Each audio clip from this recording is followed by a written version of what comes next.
giving the world, showing that immigration can work and actually must work to drive the economic success that countries like Canada and urban regions like the GTA want to have. So I'm going to be brief in starting off. I'm looking forward to your questions.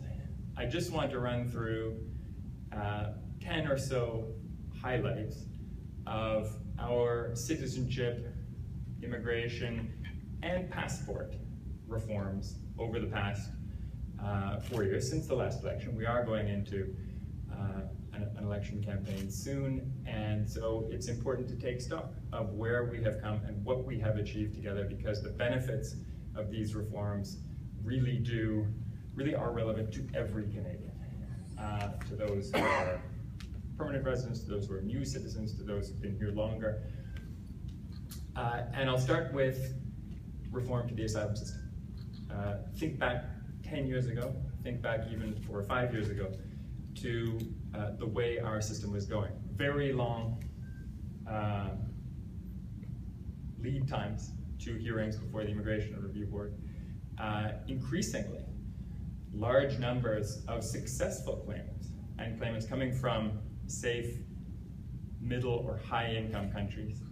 At one point we had 4 or 5 of the top source countries for asylum claimants to Canada were either members of the EU or Mexico, or other NAFTA partners. Even the United States was prominent at one time.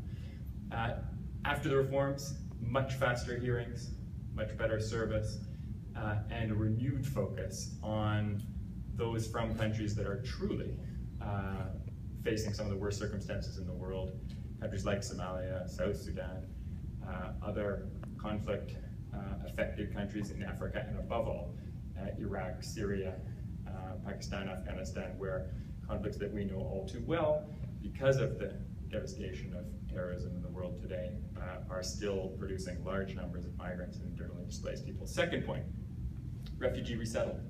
In addition to being the most generous country in the world in terms of our asylum system, and we are recognized as such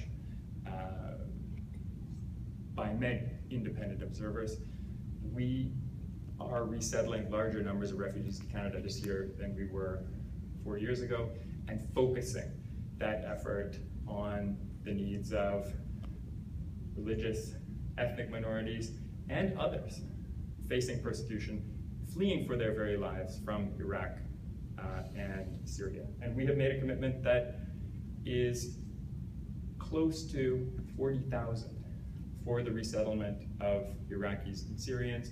More than half of that number has already been achieved, largely thanks to our very large-scale effort in Iraq.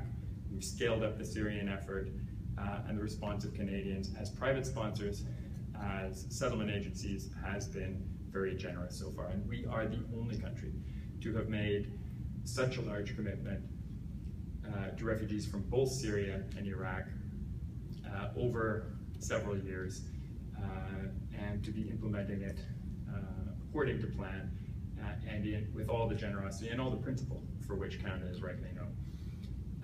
Thirdly, we have renewed our commitment to reuniting families.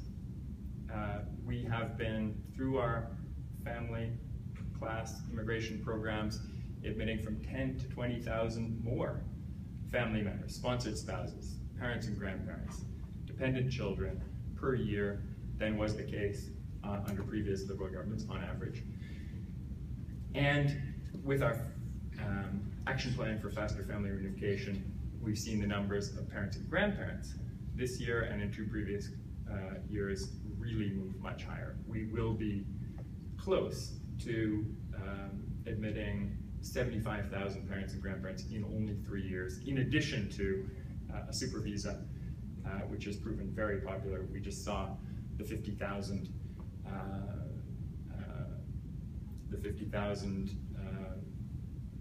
issuance number reached a couple of months ago for super visas in only 3 years. We are also welcoming record numbers of visitors and tourists to Canada from large markets like Brazil, India, China, and many other countries. You see the vast majority of visitors now receiving 10-year multiple entry visas, which tends to accelerate their travel to Canada. And you are seeing enormous growth on every continent of the number of visitors coming to Canada, both to visit family members or to do business, and obviously to come as tourists.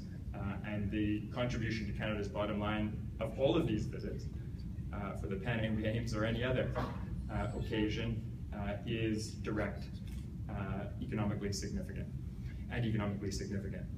We also have seen record numbers of students. We have almost doubled the number of international students in Canada over the last 9 years. And that growth has been even more dramatic in the last 4 years. To give you one example, we went from having 29,000 new Chinese international students coming to Canada in 2013 to having 64,000 last year.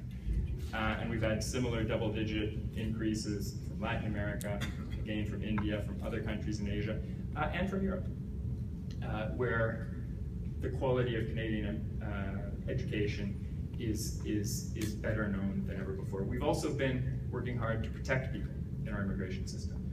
The Zero Tolerance for Barbaric Practices Act, which Costa was instrumental in bringing through Parliament, has now received royal assent and is the law of the land. That means it is much harder, and it should be impossible, to engage in forced marriage in Canada or to use our immigration system to, for the purposes of subjecting a young man or a young woman to forced marriage. Underage marriage, unacceptable. Sponsorship of spouses under 18 through the immigration system, no longer possible. Polygamy, we'll be taking a much harder look at those who've tried to literally dissimulate the real nature of their relationships with family members, so that polygamy is no longer a reality in Canada. It has been a crime for over a century. Now it will no longer be brought in through the back door through our immigration system. We are also extremely proud of the efforts we've made to protect the Canadian passport, to make sure that we have the best security features, a chip now that has that basic page 3 information on it, quality of paper, whole range of security features that are literally the best in class in the world.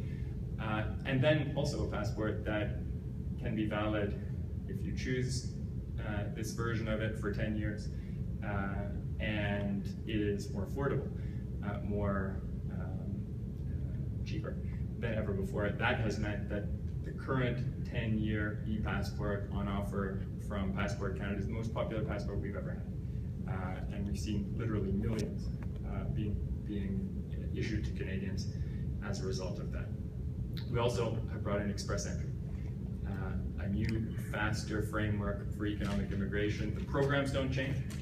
Federal skilled workers, federal skilled trades with lower backlogs or no backlogs are still the main channels. The Canadian Experience Class has grown enormously, but as of January 1st, as you know, we are inviting those who score highest on our point system to apply and processing their applications in record times, 6 months or less for 80% of applicants. And I have personally met some people whose applications were, and perhaps you have as well, processed in as little as 2 weeks. So we've shown what we're capable of, and express entry is truly a new era for Canadian immigration. We reformed the caregiver program. Again, a big backlog, an unfortunate backlog, separation of families for those who were working so hard in Canada in such important roles that would often last a decade. And now we've pledged to work through this backlog in 2 years and to broaden the range of occupations available to caregivers, to ensure we're attracting caregivers for high needs medical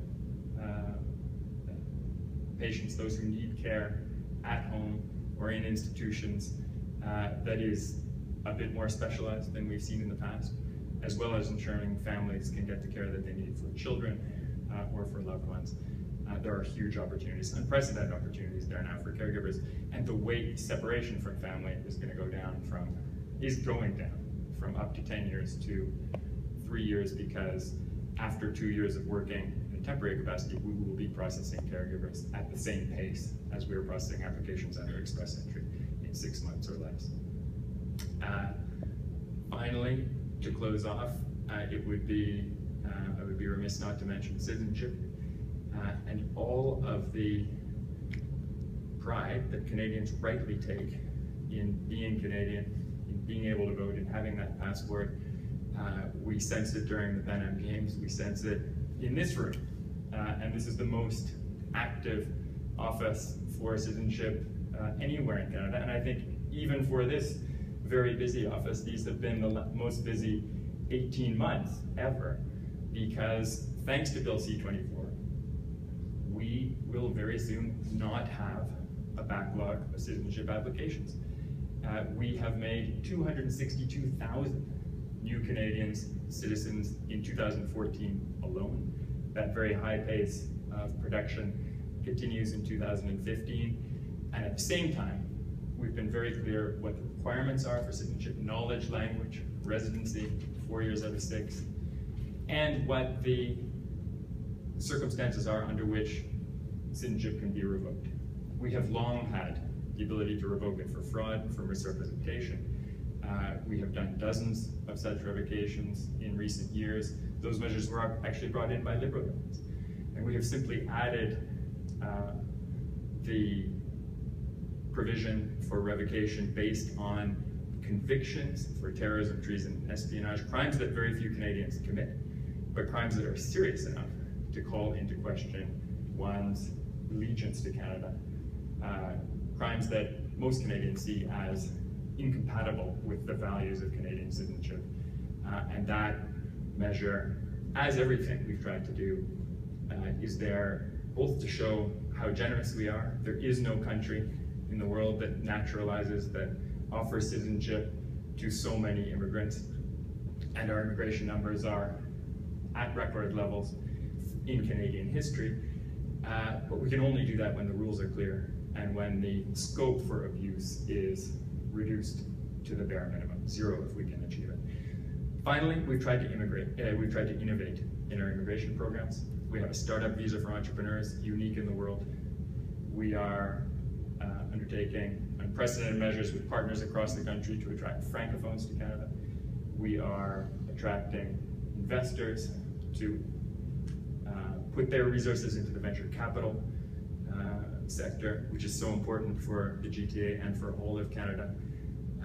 And we are committed to being the country in the world that is the most agile, that is the most responsive, that is the most prepared to adjust its immigration programs to suit the needs of a changing economy, a strong economy, but an economy that depends on the quality of its workforce, on the quality of the talent that we can attract from around the world, and of course, educate, train, and develop within our own borders.